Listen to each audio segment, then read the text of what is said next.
Welcome to the Great Detectives of Old Time Radio. From Boise, Idaho, this is your host, Adam Graham. If you have a comment, email it to me, box13@greatdetectives.net.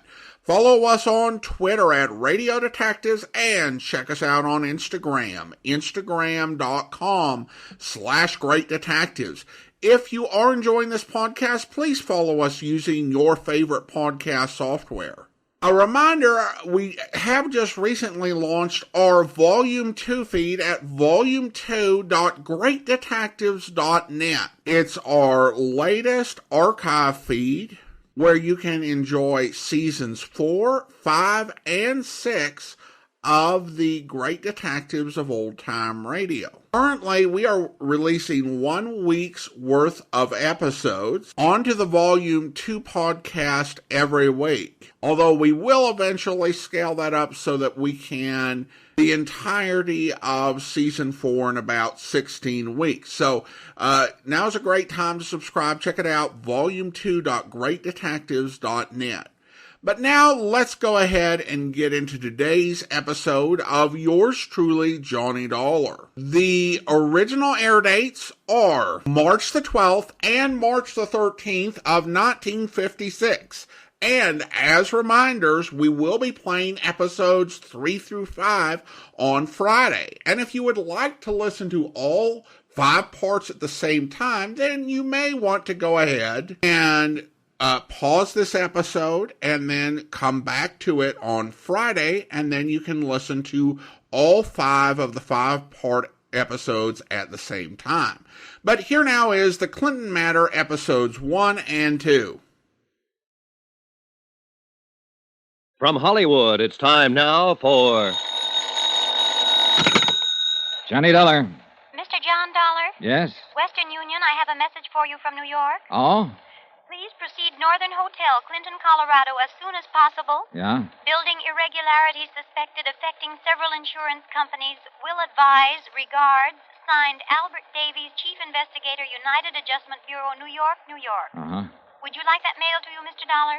No, don't bother. Can you take an answer? Go ahead. To Albert Davies, Chief Investigator, United Adjustment Bureau. You have the address. Confirming. Exact time of arrival to follow. Sign that, Johnny Dollar.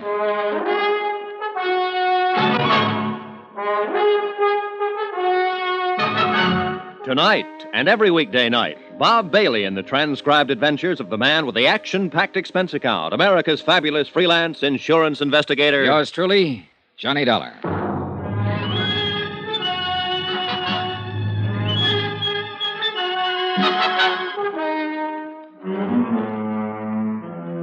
Expense account submitted by Special Investigator Johnny Dollar to the United Adjustment Bureau, New York City, New York. The following is an accounting of expenditures during my investigation of the Clinton matter. Or maybe racket is a better word. Expense account, first item, $105.63. Transportation by air, Hartford to Denver. Item 2, $28.50, Denver to Grand Junction. A place busy and bustling with uranium hopefuls. Third expenditure, $100. Deposit and rental on a car, which I used to drive the 105 miles through the rugged mountains due north of Grand Junction to Clinton, Colorado. A place that the rental agents had described as a sleepy little mountain town. When I got there, everybody was running in the direction of what was very shortly not going to be the new school building. Like everybody else in Clinton, Colorado, I spent the next 3 hours or so helping to try and get the fire under control. Then finally, I left the scene and located the Northern Hotel, where the clerk was standing by waiting for me. Mr. Dollar?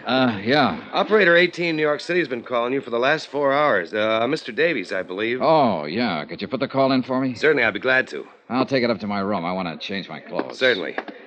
Boy, take Mr. Dollar's bags up to 310. I shaved and showered, changed clothes, and unpacked. From my window, I could see the still glowing embers of the fire, red against the winter night. The school building was completely destroyed. Beyond, the snow-covered Rockies rose all about the town of Clinton, which I had yet to see. Johnny Dollar. I have your call now, Mr. Dollar. Oh, good, thanks. Johnny? Hi, Al. Say, I've been trying to get to you all day. I thought you were going to let me know the minute you got into town. Well, there was a fire here, Al. I had to pitch in and help along with everybody else. Oh, I see. Well, has Osborne contacted you yet about this case? Osborne, who's that? Julian Osborne. Look, I talked to him in Clinton last night. He said he'd wait around the hotel until you showed up. He lives there, Johnny. He drove into Denver 2 days ago and told the insurance broker he thought a building that Great Eastern Fidelity covered was in real bad shape. Now, what building? Well, a new school that they just put up there, Johnny. Al, it was in bad shape. Worse shape now. It fell down about 4 hours ago. That was the fire, Al. Oh. Well, Great Eastern's in for $200,000. Look, Johnny, contact Julian Osborne and see what he has to say. Right. And call me back when you find out what's what. So long.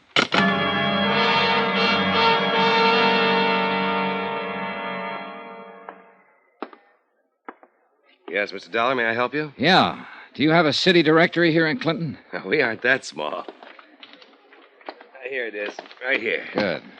After all, we have 14,263 people. Okay, thanks. I know most of them, Mr. Dollar. Who do you want to get in touch with? A man named Julian Osborne. Julian Osborne? Yeah. Know him? I didn't know him, but it came over the radio a little while ago. They found his body in the fire. He burned to death.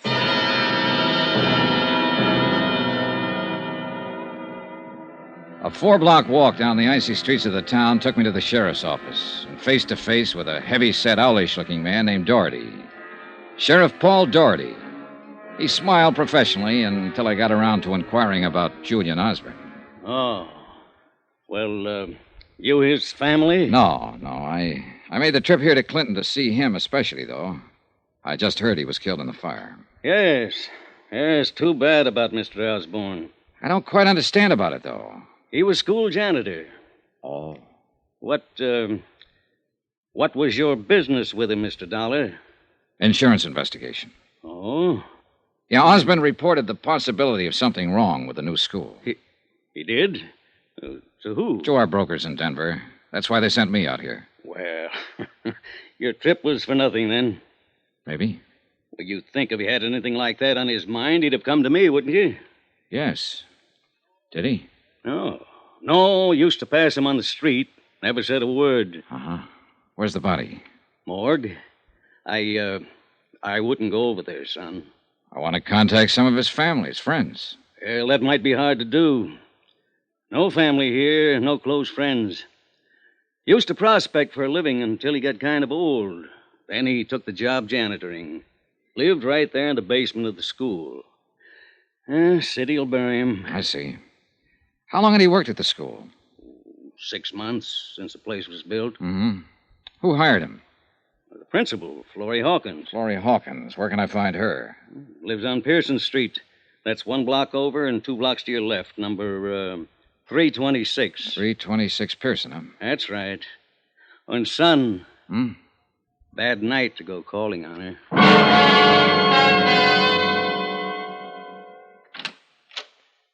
I'd like to see Mrs. Hawkins, please.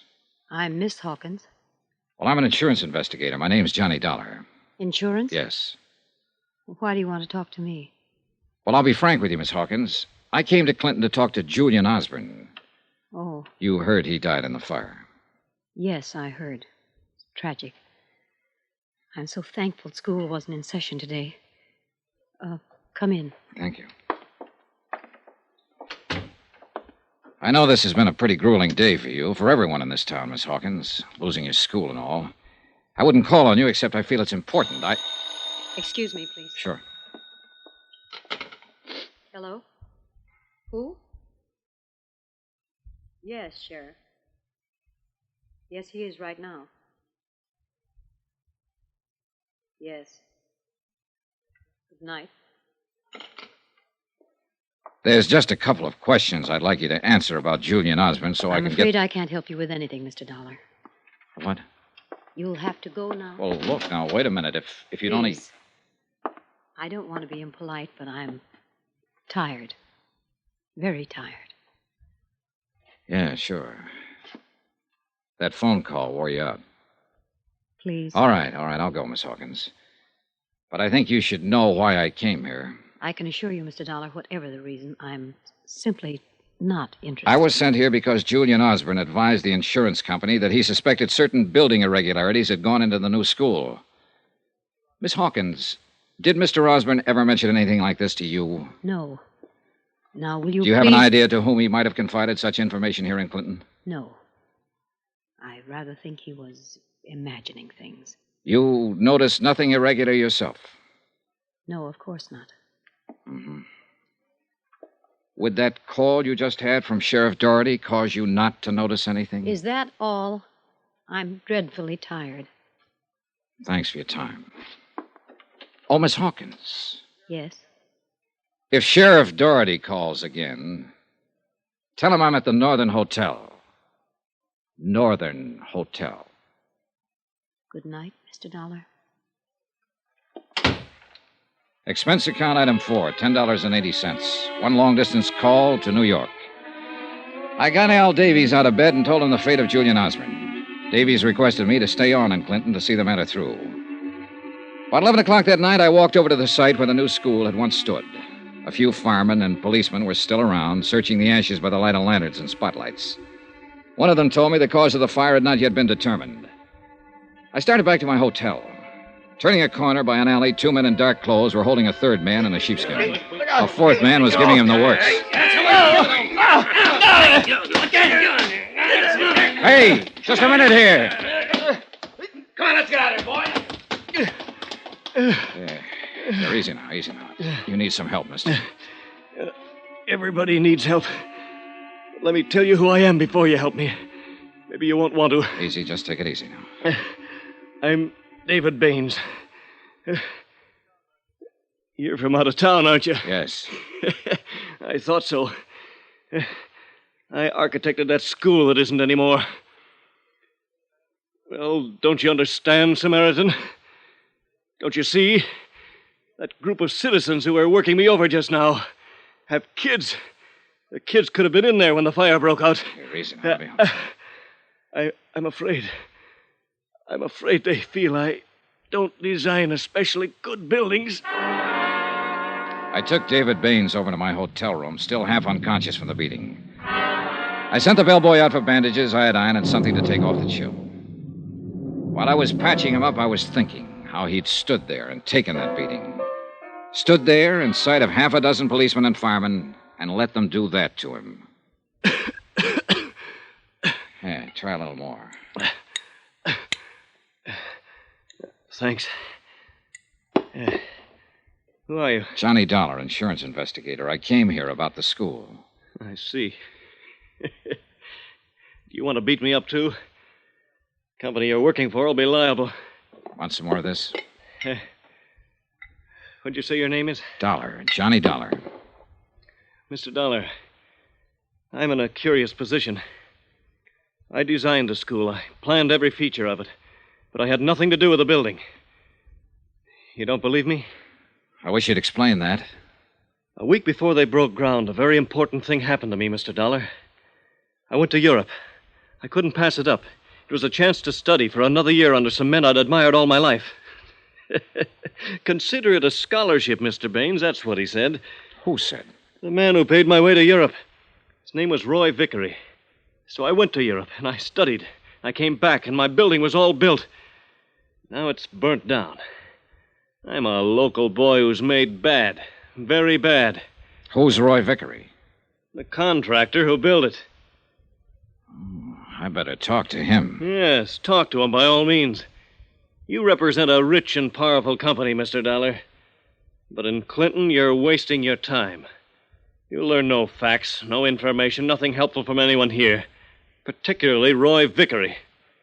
You're in a tight, hot, mean little burg, Mr. Dollar. All right, let's have it. Was that building fired on purpose? I just told you. You won't find out anything in this town.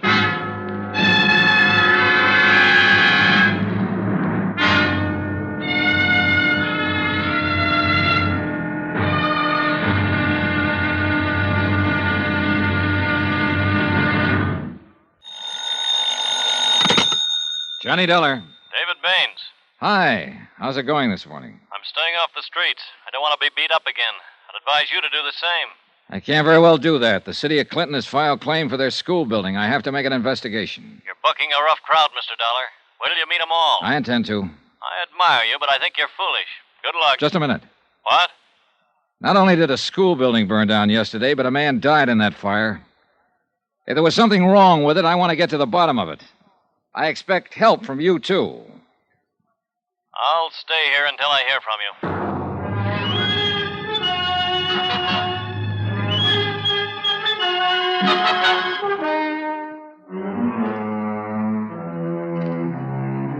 Expense account submitted by Special Investigator Johnny Dollar to United Adjustment Bureau, 418 West 61st Street, New York City. The following is an accounting of expenditures during my investigation of the Clinton matter. That's Clinton, Colorado.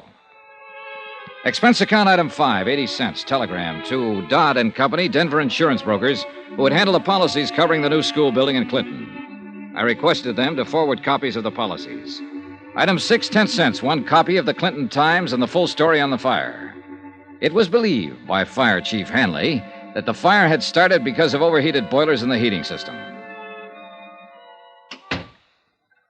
Dollar, is it? Yeah, that's right. I'm an insurance investigator. Yep.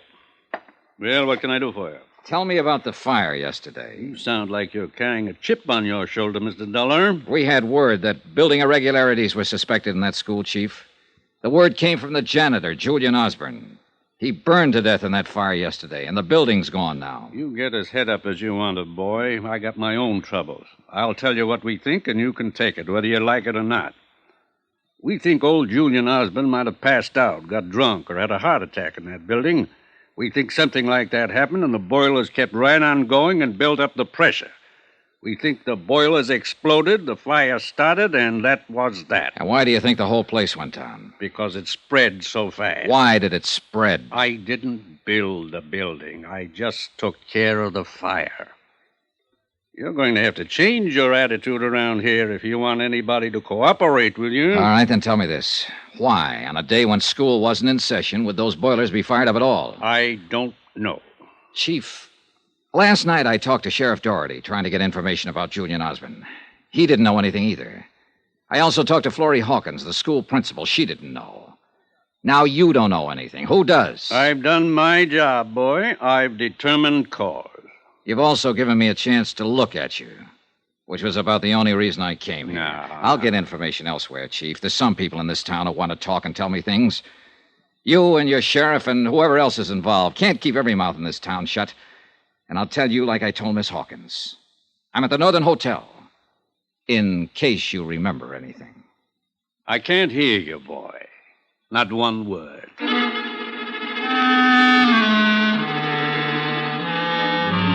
Expense account item 7, $1.80, breakfast in the coffee shop of my hotel for myself and David Baines, who still looked badly battered from the beating he'd taken the night before. You're taking a chance sitting here with me. Hope you realize that. Am I? I'm public enemy number 1 in this town. I'm the man who built the school that didn't stay up. Look, Baines, I want you to tell me all about it. If you have any information or knowledge that would be helpful in this investigation, then you better give out with it right now. What specifically do you want to know? First, the town. You know what this place is? It's a backyard. And only the rich kids can play here. Vickery, Hanley, Doherty, those are the rich kids, Mr. Dollar. The rest of us are, well, we live across the tracks. Let's start with Vickery. He's a builder. Not only here, all over these mountains. Grand Junction, Rifle Mesa, all over. He's got $1 million and a million angles. He's the one who sent me to Europe to study for a year after I completed my plans for the new building. Got me out of the way. Okay. Fire Chief Hanley. A friend of Vickery's. And any friend of Vickery's is going to get rich, one way or another. Sheriff Doherty. He keeps the law orderly for Vickery. Very necessary. Okay, then. The fire itself. Chief Hanley says the school boilers blew up and caused the fire. There was no reason for those boilers to be fired up. No reason. If they were fired to blow up. They had automatic shut-off equipment. What about Julian Osborne? You say he notified the broker in Denver that something was wrong with the building, and that's how you got here. I don't know. They might have fired it for money, too. I told you I was in Europe until they constructed it. I got back in Clinton 4 days ago. I went over to see my building. They used my outside drawing, Dollar. Wooden beams where I indicated steel girders. Only half the plumbing and heating system, other things. It looked like they'd made it up as they went along. Did you talk to anybody about it? Oh, sure. The contractor. Vickery. He told me to keep my mouth shut and be a good boy. Do you think he got you out of town during the construction so you wouldn't interfere? I think so. I'm not important, but it was the easiest way. I understand Mr. Vickery's a little unpopular today. What? A delegation went out to his house to hang him or something. Baines was partially right. A delegation had gone out to see Roy Vickery in his polished pine domain at the end of town. They were still there when I drove up in my rented car. 20 or 30 irate citizens demanding an explanation for the lost school. 10 uniformed men from Sheriff Doherty's office formed a half-moon circle in front of the main entrance, their holsters unbuckled. The sheriff himself was directing the operation. All right, just a minute there. Hello, Sheriff. Huh? Johnny Dollar. I talked to you last night. Oh, yeah. Chief Hanley called me about you. The chief called you, and last night you called Florrie Hawkins. That was nice. Keep the wires burning. The chief said you came over to see him, used abusive language, tried to cause trouble. The chief was mistaken. I wasn't trying to cause trouble, Sheriff. There's enough of that in this town. I was just trying to find out how the fire started yesterday. The chief told you how it started. I didn't believe him. Now, what do you think of that? You better watch your step around here, Mr. Dollar. You seem to be looking for arguments all the time. Not at all, Sheriff. I'm misunderstood. We understand you all right. How's Mr. Vickery? He's all right, and he's going to stay all right. I'm sure he will. But these people don't like their school burning down. It's expensive. Also, their kids could have been in it. I want to see Mr. Vickery about that. He isn't seeing anyone, Mr. Dollar. And we aren't letting anybody in to see him. Really? Did any of you people hear that? Now, look here. Hey, listen, folks. Listen to me, will you? Look. Now, listen. I'm an insurance investigator. I'm worried about what happened to your school yesterday. Keep quiet. They tell me Mr. Vickery built that school. The architect who designed it said it wasn't built to his specifications. Now, I want to go in and ask Mr. Vickery about that. The sheriff here doesn't want me to do that. I'll get you for this, Dollar. Wait a minute. The sheriff just said I'll get you for this. All right, hold it. Hold it, please. Please. Now, listen to me. Listen. I'll put it to the sheriff again so you can all hear. Sheriff, I want to go in and see Mr. Vickery on business. Well? Go ahead. Thank you.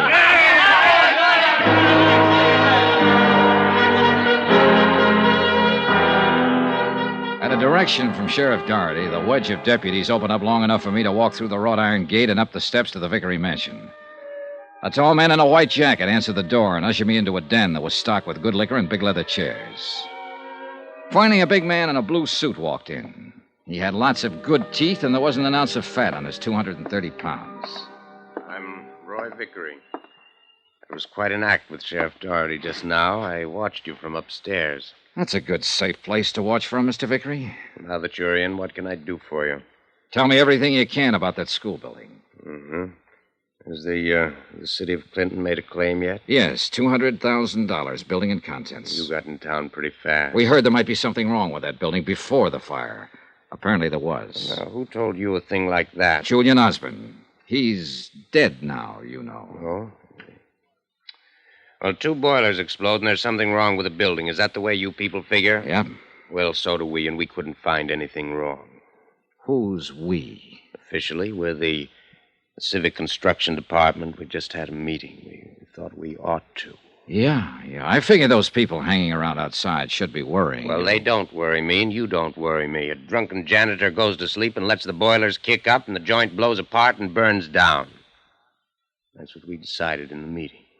It was a terrible accident. We'll have to use an old garage or something for a school, but then we'll get around to building another school with the insurance money we have coming. And that's that? That's that. Mr. Vickery, I'd like a copy of the specifications that went into that building. Sure, anything at all. There you are. Okay? That'll do for now. Good. Now, you can get out of my house, Dollar. You smell smoky. There were 50 pages of specifications on the building materials used in the construction of that school. They looked all right. They also looked as though they could have been forgeries. Expense account item 8, $6. 1 bottle of whiskey for David Baines and myself in my hotel room. Baines went over the specifications page by page. Okay, what do you think? These are my specifications, more or less. This is what's on paper that went into the building. How about what actually went into it? Well, the little I saw, they cut corners everywhere. The outside was just a shell of this stuff. You sure? These are my notes. I can remember this much. Can you remember it in front of a notary? I want a sworn statement. I don't know. You what? Now, don't look at me that way. You can get my statement and possibly a half a dozen other statements. On paper, you'd have a case. Then what would you do? Go to the district attorney? We haven't got a district attorney. We got a county attorney who's elected for a 4-year term. All right, I'll go to him. Vickery? Then I'll go to somebody else, the insurance commission. You try to go any farther, they'll kill you, Dollar. Well, let me worry about that. Now, will you make a statement? Sorry. That'd kill me, too.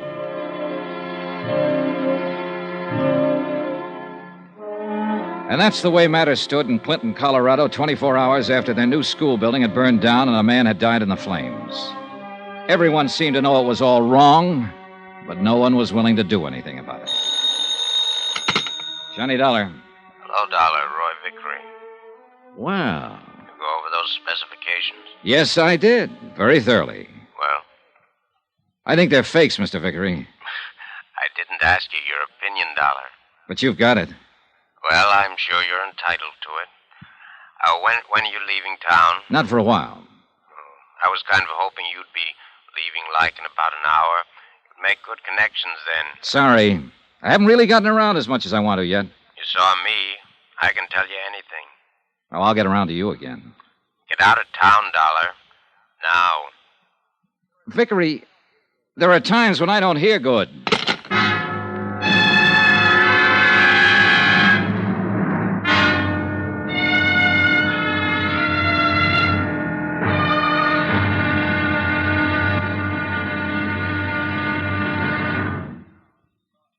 Now, here's our star to tell you about tomorrow's intriguing episode of this week's story. Tomorrow, a lady who promised to love, honor, and obey a building inspector, but wound up a widow. Join us, won't you? Yours truly, Johnny Dollar.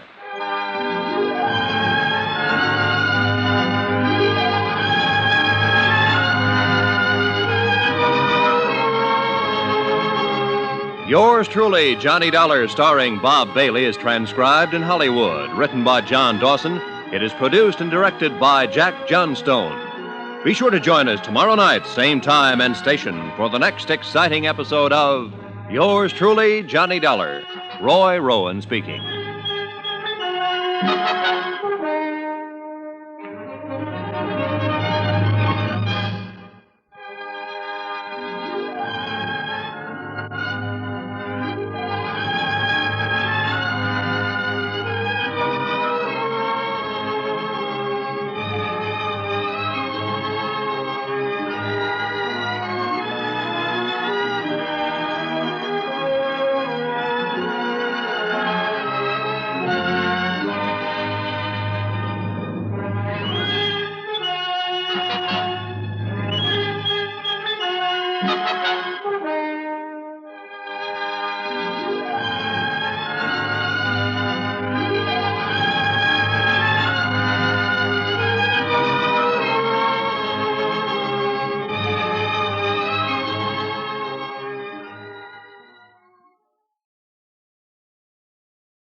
Welcome back. Johnny usually has a quite cordial relationship with law enforcement, but he smells something crooked here and absolutely is taking no nonsense and is not afraid to make some enemies among the constabulary. These first 2 episodes do a good job establishing the atmosphere of fear and cronyism in the town. This really presents a problem for Johnny because I think at this point Johnny is certain that something's going on here, but finding someone who's willing to talk is going to be a challenge, particularly talk on the record. You wonder how much the contractor just made from graft here, to send the architect overseas to Europe to study is really super expensive. I imagine there were probably millions of dollars in today's money into the school project, which is what made it make sense for them. Well, we turn now to listener comments and feedback now. And we start with YouTube, where a listener writes, the only person, and this is regarding the Cui Bono matter, the only person telling the truth was the local criminal element, Sammy Drake. Everyone else was either on the take, corruptible, or willing to lie for the daughter, Luann Parker. That's an interesting interpretation of events. Well, obviously there is some corruption going on there with the payoffs that Sammy was giving to the old DA and then later to the sheriff. I think that the motivations regards to assuming Luann was innocent and that she was telling the truth had less to do about any sort of corruption and more to do with the fact that she had everyone in town wrapped around her finger. They knew her and they believed her to be a certain type of person, so they bought her story without question. The reason that Johnny and Sammy are able to see things differently is because they're from the outside. And that can be a benefit sometimes. Now, sometimes you just make assumptions or you jump to conclusions because you don't know people. But I think the idea in this story, the Cui Bono matter, is that they bought into her story with little thought. When Johnny was able to convince the sheriff actually went ahead and made the arrest, which kind of is an interesting case that shows that someone might be corrupt, but not completely derelict in their duties, and not willing to ignore the evidence once it's presented. Bronzer writes, Cui Bono? All of us! What a great episode. Love the story and the climax where Johnny interviews the housekeeper. She tells him that Luann shot her father and then ran downstairs and took his tie off.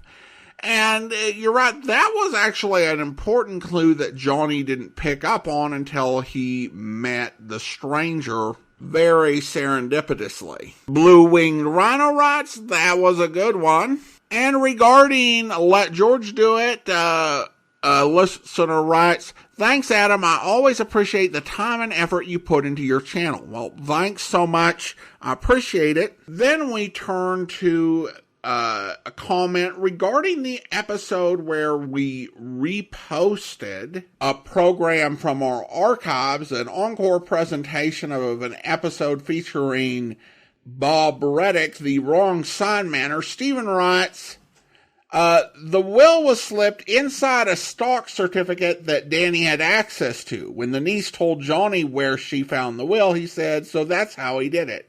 That tipped me off.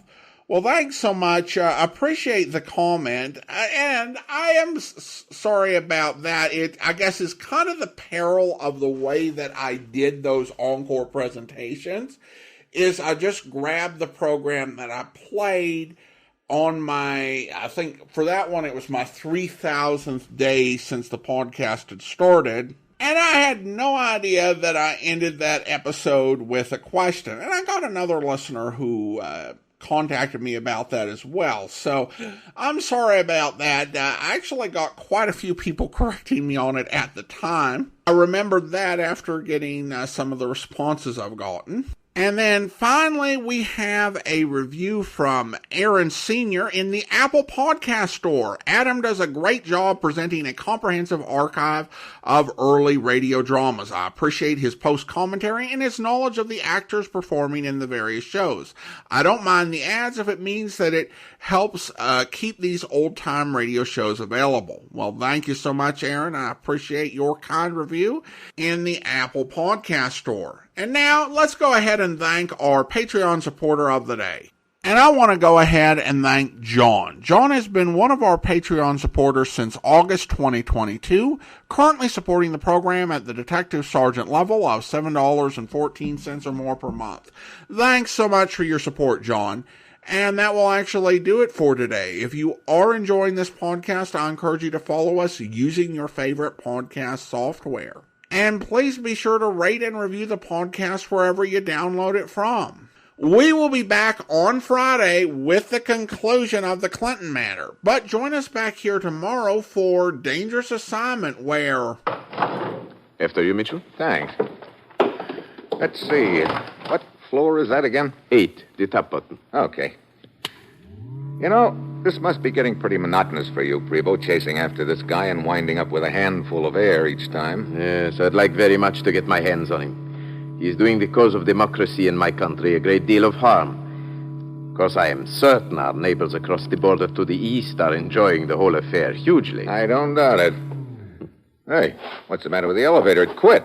But we are only halfway up to the top. Halfway between the 4th and 5th floor, to be exact. I'll try the button. Nothing. This is the emergency signal button here, huh? Yes. I'll try that. Dead. All the power must be off. Well, let's see if we can bring any help. Hey, anybody around? I don't know if that will help or not, Mitchell. Huh? At this hour of the night, the building is deserted except for the night watchman, and there is no telling which section of the building he might be in. Well, you got any better ideas? No? Well, then oil up your tonsils and join me. Maybe we can raise... What's the matter? Listen. Hear anything? Yes. What is it? I don't know. I'm trying to peg it. Sort of a rasping metallic sound, and it's coming from somewhere above us in the elevator shaft by the sound of it. Yes. Strange. The elevator cage is vibrating slightly. Yeah. Hey, wait. What is it? If I can climb up the side of the cage a little. There. What are you doing? It's wedged shut. Oh, fine. Look, Prevo.